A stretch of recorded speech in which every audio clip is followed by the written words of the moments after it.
사랑하는 성도 여러분, 오늘도 여러분의 모든 길 가운데 주님과 동행하시는 축복이 있기를 소망합니다. 오늘 우리가 묵상하실 하나님 말씀은 사사기 6장 25절에서 40절의 말씀입니다. 그날 밤에 여호와께서 기드온에게 이르시되 내 아버지에게 있는 수소 곧 7년 된 돌째 수소를 끌어오고 내 아버지에게 있는 바알의 제단을 헐며 그 곁에 아세라상을 찍고 또 이 산성 꼭대기에 내 하나님 여호와를 위하여 규례대로 한 제단을 쌓고 그 둘째 수소를 잡아 내가 찍은 아세라 나무로 번제를 드릴지니라 하시니라. 이에 기드온이 종 10사람을 데리고 여호와께서 그에게 말씀하신 대로 행하되 그의 아버지의 가문과 그 성읍 사람들을 두려워함으로 이 일을 감히 낮에 행하지 못하고 밤에 행하지라. 그 성읍 사람들이 아침에 일찍이 일어나 본즉 바알의 제단이 파괴되었으며 그 곁에 아세라가 찍혔고 새로 쌓은 제단 위에 그 둘째 수소를 드렸는지라. 서로 물어 이르되 이것이 누구의 소행인가 하고 그들이 개어 물은 후에 이르되 요아스의 아들 기드온이 이를 행하였도다 하고 성읍 사람들이 요아스에게 이르되 내 아들을 끌어내라 그는 당연히 죽을지니 이는 바알의 제단을 파괴하고 그 곁에 아세라를 찍었음이니라 하니 요아스가 자기를 둘러선 모든 자에게 이르되 너희가 바알을 위하여 다투느냐 너희가 바알을 구원하겠느냐 그를 위하여 다투는 자는 아침까지 죽임을 당하리라. 바알이 과연 신일진데 그의 제단을 파괴하였은즉 그가 자신을 위해 다툴 것이니라 하니라. 그날에 기드온을 여룻바알이라 불렀으니 이는 그가 바알의 제단을 파괴하였으므로 바알이 그와 더불어 다툴 것이라 함이었더라. 그때 미디안과 아말렉과 동방 사람들이 다 함께 모여 요단강을 건너와서 이스라엘 골짜기에 진을 치니라. 여호와의 영이 기드온에게 임하시니 기드온이 나팔을 불매 아비에셀이 그의 뒤를 따라 부름을 받으니라. 기드온이 또 사자들을 온 므낫세에 두루 보내매 그들도 모여서 그를 따르고 또 사자들을 아셀과 스불론과 납달리에 보내매 그 무리도 올라와 그를 영접하더라. 기드온이 하나님께 여쭈되 주께서 이미 말씀하심 같이 내 손으로 이스라엘을 구원하시려거든 보소서 내가 양털 한 뭉치를 타작마당에 두리니 만일 이슬이 양털에만 있고 주변 땅은 마르면 주께서 이미 말씀하심 같이 내 손으로 이스라엘을 구원하실 줄을 내가 알겠나이다 하였더니 그대로 된지라. 이튿날 기드온이 일찍이 일어나서 양털을 가져다가 그 양털에서 이슬을 짜니 물이 그릇에 가득하더라. 기드온이 또 하나님께 여쭈되 주여 내게 노하지 마옵소서 내가 이번만 말하리이다 구하옵나니 내게 이번만 양털로 시험하게 하소서 원하건대 양털만 마르고 그 주변 땅에는 다 이슬이 있게 하옵소서 하였더니 그 밤에 하나님이 그대로 행하시니 곧 양털만 마르고 그 주변 땅에는 다 이슬이 있었더라. 아멘. 오늘 본문은 어제에 이어 하나님께서 기드온을 세우시는 장면을 다루고 있는데요. 어떤 내용이 있는지 살펴보겠습니다. 하나님께서 기드온을 부르신 바로 그날 밤 하나님은 기드온에게 너의 아버지의 바알 제단을 허물고 아세라 상을 찍어버리고 외양간에서 어린 수소와 7년 된 수소도 가지고 올 것을 명령하십니다. 참 재미있는 것이 기드온의 아버지가 이미 하나님과 우상을 섬기는 불순종을 저지르고 있었다라는 것이죠. 그래서 하나님은 바알 제단을 무너뜨리고 아세라상을 불살라서 수소를 잡은 후 번제를 드리라라고 말씀하십니다.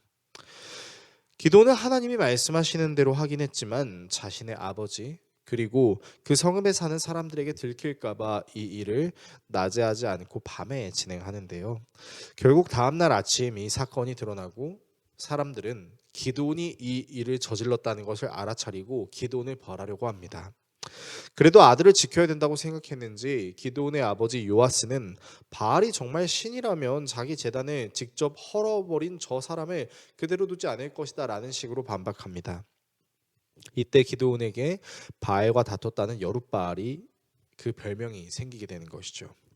하나님은 여기서 멈추지 않으시고 기드온에게 하나님의 영을 보내셔서 미디안을 무찌르려고 하시는데요. 이때 기드온이 하나님께 다소 특이한 요구를 보입니다. 정말로 하나님이 이스라엘을 구하실 거면 여기 양털 한 뭉치가 있어서 이거를 타작마당에 둘 테니까 양털 뭉치에만 이슬이 내리고 주변 땅이 말라 있으면 하나님이 하신 일이라고 생각하겠습니다 라고 말합니다. 그리고 하나님은 정말로 털뭉치만 적시지고 주변 땅은 말라 말라 있게 하셨죠. 그러나 기도는 여기서 멈추지 않고 다시 한번 하나님께 요구합니다. 이번에는 반대로 양털이 마르고 주변의 땅이 이슬에 젖어 있는 것이었죠. 하나님은 이 요구마저 들어주심으로 오늘 본문은 마무리됩니다. 오늘의 말씀을 우리의 삶에 어떻게 적용해야 할까요? 먼저 하나님께서 기드온을 사사로 세우시는 과정 속에서 먼저 요구하신 것은 회개였습니다. 기드온의 아버지 요아스가 만들어 놓은 바알의 제단을 무너뜨리게 하시고 아세라상을 찍어버리게 하시고 그것을 번제의 제단으로 삼게 하셨죠. 하나님은 하나님의 사람을 사용하시기 전에 먼저 회개를 요청하십니다. 그래서 훗날 예수님께서 복음을 증거하실 때도 예수님께서 복음을 전하시기 전 그리고 예수님의 길을 마련하고 있었던 세례 요한도 역시 회개하라 회개하라 라고 외쳤던 것처럼 말이죠. 물론 하나님께서는 무턱대고 회개할 것을 명령하시는 것이 아니라 우리로 하여금 회개할 수 있도록 인도해 주시기도 합니다. 그런데 말입니다. 진심 어린 회개를 하나님 앞에 했더라도 여전히 우리는 연약한 신앙의 모습을 가질 수 있습니다. 마치 기드온이 하나님을 직접 대면했음에도 불구하고 하나님께서 일하신다는 확신을 갖지 못해서 요구하고 있는 것처럼 말이죠.